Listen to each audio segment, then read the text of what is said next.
Afternoon বন্ধুরা, তো আমি তো একটু বাইরে বেরিয়েছিলাম। আসলে শিলিগুড়ি থেকে আমার এক বান্ধবী এসেছে, তোর সঙ্গে দেখা করতে গেছিলাম। তো এই আসলাম তোমার 12:30 পৌনে 1টার সময় এসে এই যে তাড়াহুড়ো করে রান্না বসিয়েছি। তো এই দেখো মাছ ভাজা করছি, বাটা মাছের ঝোল বানাবো। তো মাছ ভাজা হয়ে গেছে, এই মশলা রেডি করে নিয়েছি। আমি তো আজকে খাবো না, আমার তো আজকে সোমবার। এমনি আর এই যে শাক ভাজা আর লাউয়ের চিপসি বানিয়েছি। আর এই দেখো গরম গরম ভাত রেডি হয়ে গেছে, গরম গরম। তো ভাতও হয়ে গেছে, তো এখন এই মাছটা করবো।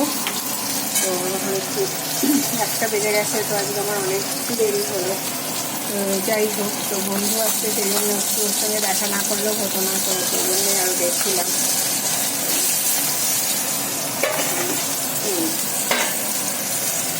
মাছ ভাজা হয়ে গেছে। তুমি তো জানোই, তোমরা তো জানোই আমি তো মাছ খুব শর্টকাট করি, মানে সবজি বেশি দিই না মাছে। আমরা মাছে অত সবজি খাই না। তো মশলাটা এই দেখো রেডি করেছি, জিরে লঙ্কার গুঁড়ো আর একটু কাঁচা লঙ্কা, আর এই যে একটু কালো জিরে ফোড়নে দিয়ে দিলাম।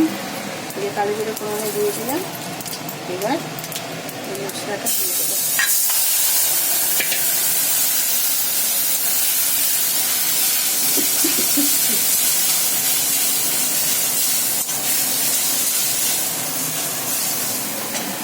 মাছ ভাজা হয়ে গেছে। তো এই হচ্ছে আজকে আমার লাঞ্চের, মানে আমার না, আমার হাজব্যান্ডের লাঞ্চের মেনু। তো ঠিক আছে বন্ধুরা, তো আশা করি আজকে তোমাদের সারাদিন ভালোই কাটছে। আজকে তো সোমবার, হর হর মহাদেব। তো ঠিক আছে, তোমরা আমার সাথে থেকো, পাশে থেকো, আমার চ্যানেল সাবস্ক্রাইব করো। ওকে, বাই।